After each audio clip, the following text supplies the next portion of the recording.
So the dreaded has happened. Your hose spigot has begun dripping no matter how much you tighten it. Maybe it's got a full stream going, who knows.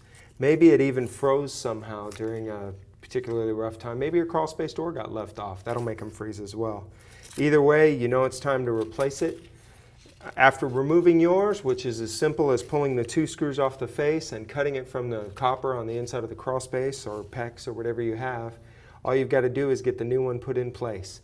There's a couple of things you're going to deal with that I wanted to make sure you knew about.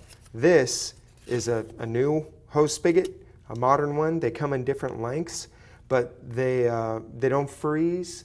They're freeze protected, and the reason why is because it stops the water supply way back here. It's already in your crawl space where it's quite a bit warmer versus stopping it right out here, which is exposed to the weather and the elements. If the water stops here like a normal old hose spigot, the water can freeze and it can burst. Now, a lot of times you'll still see a burst in them up under here if the crawl space was exposed to temperatures, if it wasn't caulked where it met the wall, some of those sort of circumstances. The new ones you might find, though, are slightly larger in diameter, especially right around this area, than your current one, which might call for a little bit of work to get your hole a little larger to fit it through, which can be a pain with brick. But bear with it, take your time, and it'll work out just fine. Now this spigot, I've already got the correct adapter on the rear for 1/2 inch. We've got thread sealant underneath the threads, and we are good and tight. Now, all we need to do is solder an extension onto this that's longer than what we need. Now to do that, we've got a piece that we know is a little longer. Slide it in from the outside. Now basically you're just going to insert it through its current hole, which you obviously can't do from in the crawl space, so you have to come outside or have a helper help you. And then from inside, you can grab the pipe and pull it flush against the exterior like so. And then you're going to mark where the pipes overlap, giving maybe a 1/16 of an inch extra for the distance within the center of the coupler. Pull it back out. You're sure you've got enough pipe on there. And at this point, you can use, per the how to solder lesson, you can get this thing cut to length. Okay, now once you get your cut finished, then you're ready for the steps of soldering. And they are, after the cut, you need to ream the inside and outside of each cut area. You need to clean the surfaces that will be soldered, apply flux, and reassemble, and you're ready to go. So I'm going to get this reamed quickly.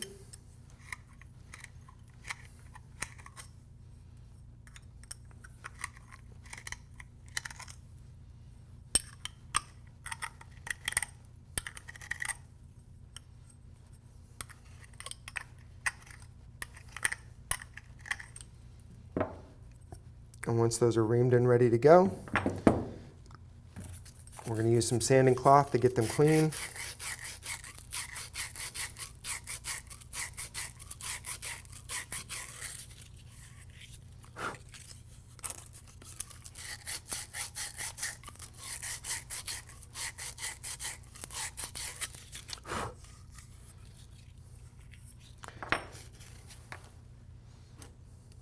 We'll also clean the inside of the fittings. And then once you're back in your crawl space, you can clean the outside of the pipe you'll be soldering onto. Now, if you have PEX in your crawl space, you're done by now, I'm sure. Also, if you were to use a shark bite, you would only need to solder this adapter onto here, and then the end of the copper would go into a shark bite that would then mate to the plumbing already in your house. It would save a ton of time there as well. But you would assemble that in the crawl space. A shark bite a lot of times is larger diameter than the hole as well. Okay, we're going to apply some flux.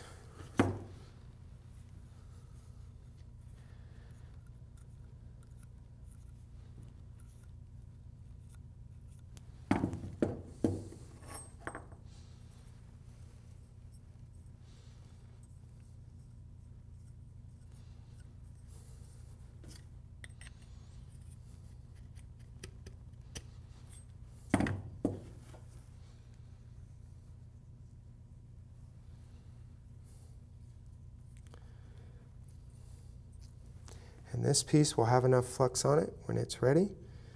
We're not going to solder it yet though, because we'll solder it when it connects to the pipe in the crawl space at the same time.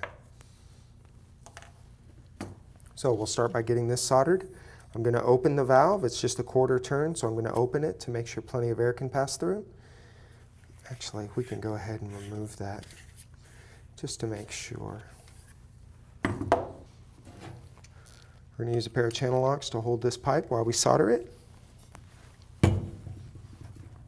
We're going to extend enough solder to get this joint taken care of. I always put a short 3 or 4 inch bend at the end to get the angles I'd like. I'm not going to squeeze too hard on the channel locks because I don't want to misshape that side of the pipe. And here we go.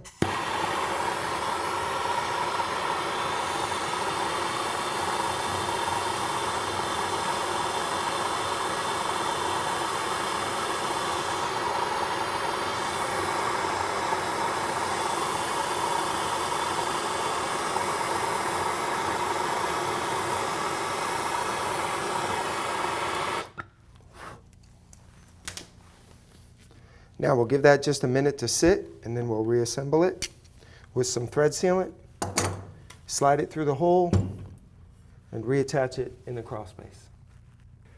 Now that we're ready to move underneath the crawl space, we pretty much just need to assemble those components that we just soldered. We're going to get this section here cleaned. It's already pretty clean, but we're going to touch it up, make sure it's ready to accept solder. And it is. We'll get some flux on there. Remember, you want to put on flux so that flux will be exposed past the fitting so that it gets properly sucked up in there. This is where the tight confines of a crawl space can get to be a challenge, so be patient. Now, for this hose spigot, I've got Teflon tape handy. Sometimes you'll have maybe a plumber's paste kind of sealant, but whatever you got, it's fine. Teflon tape works great. You just have to make sure you put enough wraps on it. I normally wrap it 3 or 4 times once I can get it to start wrapping. Just to make sure it's got plenty in the grooves.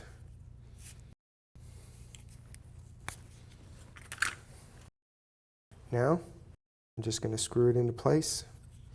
I'm going to use 2 wrenches to lock it up tight, 1 to hold the hose spigot still, and 1 to turn the new fitting. Obviously, you could not solder this up onto the crawl space pipe and then screw the fitting onto the hose pipe, the hose spigot. So this is really the best way. I've got that good and tight, as you can see. It's crazy tight. Now we've got this end already cleaned. We're going to wait until we're in the crawl space to put flux on it so that we don't wipe it off putting it in through the hole. And we'll just place it back in your hole. That looks like it's going to be a good fit. So now we'll take a minute to get some flux on that. We'll get the coupler in place. We're almost done with this project. Most hose spigots have a mark on them. I didn't see one on this one.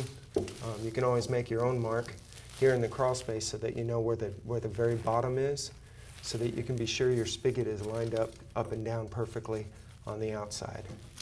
Because once this is soldered in, it's certainly not going to want to shift.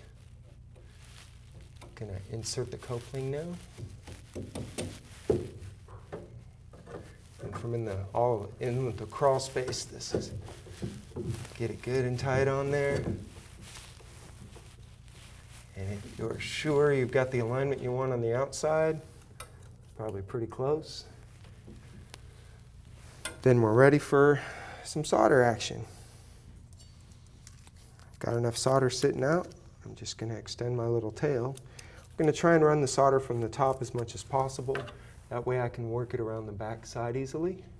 I've got my fire blanket in place for fire protection. I also have a fire extinguisher handy just in case things don't go well. Do I haul all this stuff in a crawl space? It's a good idea. It's better than having to hurry out of it to try and take care of a problem and then hurry back into it. So let's heat up the fitting like you've been taught to do. Get solder on both sides. You'll be ready to go.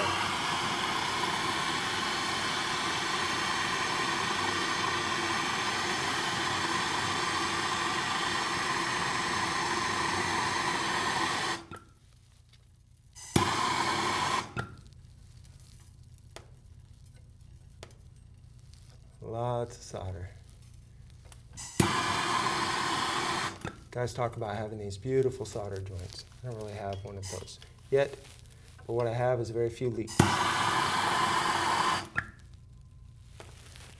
right, I'm going to wipe it down with a wet cloth that you've also hauled under the crawl space with you.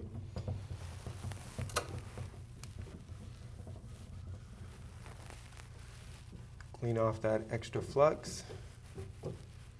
And then move to the outside to secure the spigot with a couple of screws. And you are ready to go.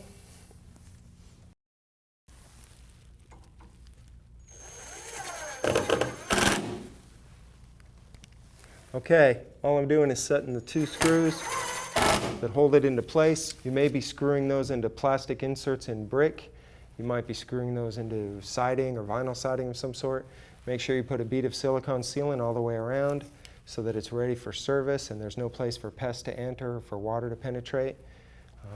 Go back to the street and turn on your water, because you will have had to have turned it off with a street key or at your water heater, and then crank it on, make sure it's working good.